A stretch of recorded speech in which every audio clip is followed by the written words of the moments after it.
we got some dead drums, dead as they come. And today we're going to discuss how they live in a space utilizing reverb and a few other concepts to help us decide if we want dead drums and what adjustments to make.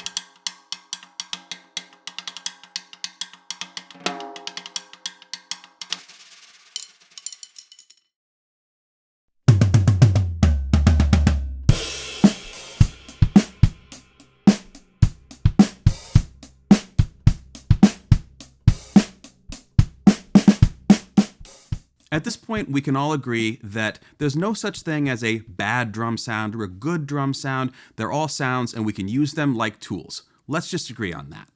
Now, where do we go from here if we have all these options, and how do we make a good choice about what we want to do? We've had lots of conversations about how to get your drums to fit with a space, but today we're going to flip the script and start with a drum sound and learn through utilizing it with some After Effects and things like that to get it to fit into the space that we want it to be in. Before we get into that, let's give these drums a listen dry just as they are.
As we said before, super duper dead. We're going for a very punchy, vintage studio kind of sound. As you may have guessed through context clues, we're using some pretty significant muffling on all of the drums on the kit today. It's important to remember that something we stand by to this very day is that muffling should, if at all possible, not be used purely as a band-aid for solving a problem, but rather as a way to sculpt your sound beyond the tuning aspect. In fact, you can think of muffling as a component of tuning, especially with the phrase tuning to the room or tuning to some kind of environment. It doesn't just mean with a drum key, it can mean bandanas and rings and a jacket, whatever you got. We were inspired to do this today in no small part from seeing a really great show in a really big arena that largely included pretty muffled drums, which is appropriate for a space that size. But as we listened, we also noticed that the bass drum was a little bit boomier than maybe was appropriate for the space, but that would otherwise be totally useful in a smaller environment. This gave us the idea to consider the possibility of maybe sculpting the drums pretty dramatically based purely on the environment that you're in, and then making adjustments after the fact if you need to, but understanding that the space can often define what you can really get away with, especially if you want a clear, articulate performance. We are remaining in the studio today, but through the powers of technology and recording, we can use reverb digitally to approximate what would happen if we took these drums into various sorts of spaces and various sizes of spaces. Let's give a listen to an example that starts with dry drums and adds reverb on top halfway through the demonstration.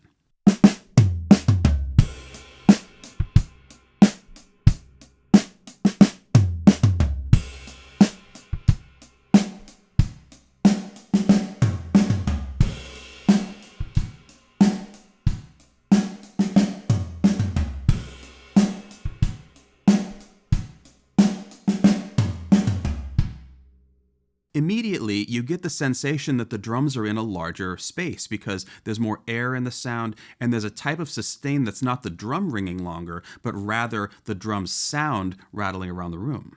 This really brings to mind the idea of not just rigging your drums up to fit the space, but also your performance to fit the space, because we're really elongating the sound of everything on the drum set just by adding this reverb, including the snare drum, which right now is physically as choked out as I could get it. These are effects that you can also hear on lots of records and recordings going back pretty much as long as there has been recording in one form or another, and we're going to do some demos later on in the video that are going to exhibit just how that fits in. Through the even more powerful powers of digital audio processing, we are actually adjusting this reverb to form what is essentially a high-passed version of reverb, which means that the reverb is only receiving the higher-end frequencies from the sound that we're generating, and the lower ones are passing through without triggering the reverb.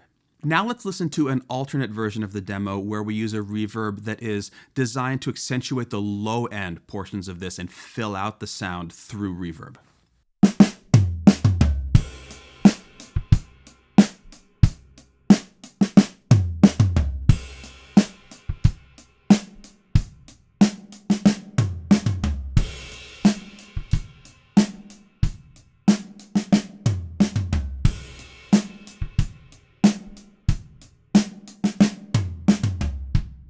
This can be deceptive. It sounds almost like we added bass to the whole signal and made the entire drum set boomier and woofier, but we actually didn't change the drums at all. This is just how they're reacting in the environment of this reverb.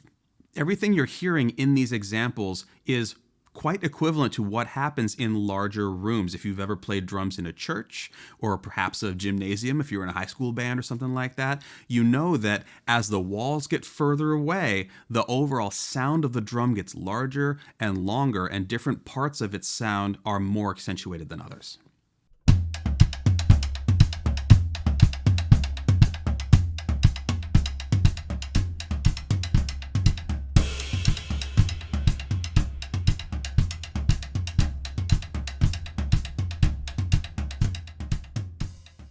By giving the drums this large artificial space to resonate in, we're actually implying that the drums have more resonance and tone than they actually do. And it's important to note here that we're not using any compression and we're not using any EQ to boost or cut any signals here. This is strictly the reverb and the sound bouncing around and building up to essentially inflate the low end.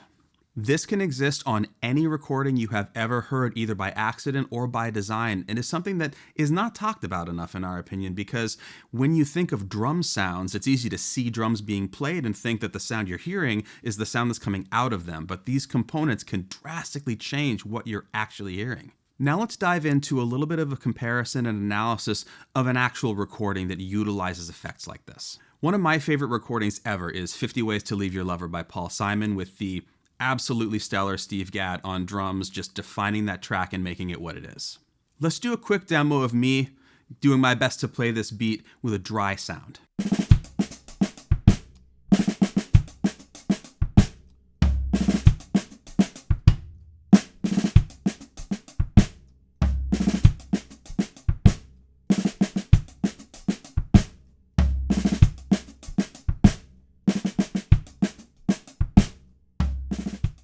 Okay, now if you've ever heard the original of this recording, if you haven't, please go listen to it as soon as you can. If you have heard it, you know that the drums are not this dry. They're very short in sound, but there's more going on than just that.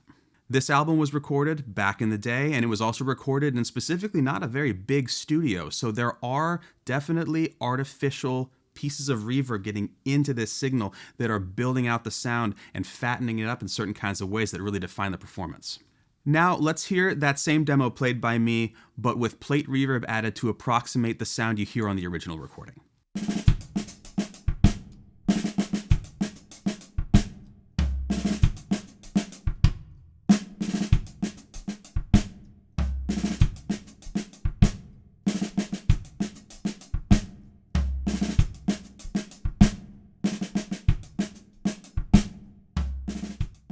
This isn't blown out crazy reverb. This is more about atmosphere and warming up and drawing the kit together rather than having each piece sound so compartmentalized.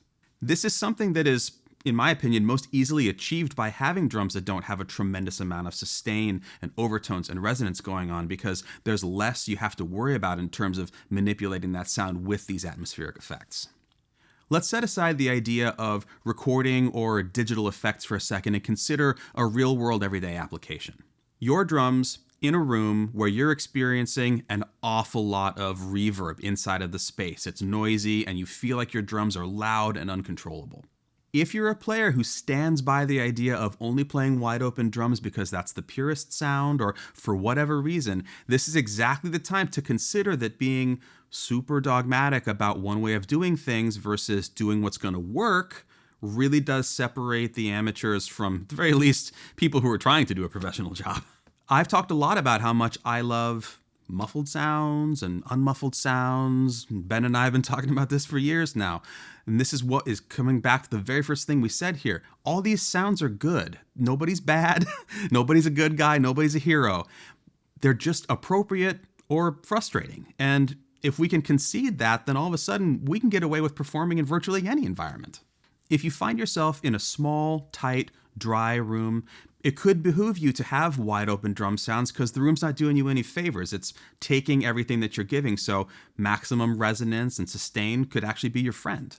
On the other hand, if you take those same drums into, I don't know, a gymnasium or an arena or just a really big room that doesn't have anything on the walls, you might have to rein it in and draw their sound to something shorter, especially also if they're going to be getting mic'd through a PA system. It's easy to blame the space or some other variable for having a frustrating performance or a frustrating practice session. But ultimately, if we can accept all of these options, it means that we can be much more versatile just for ourselves, even if we don't play in a band. Just remember that this will allow you to enjoy yourself regardless of where you might find your drums.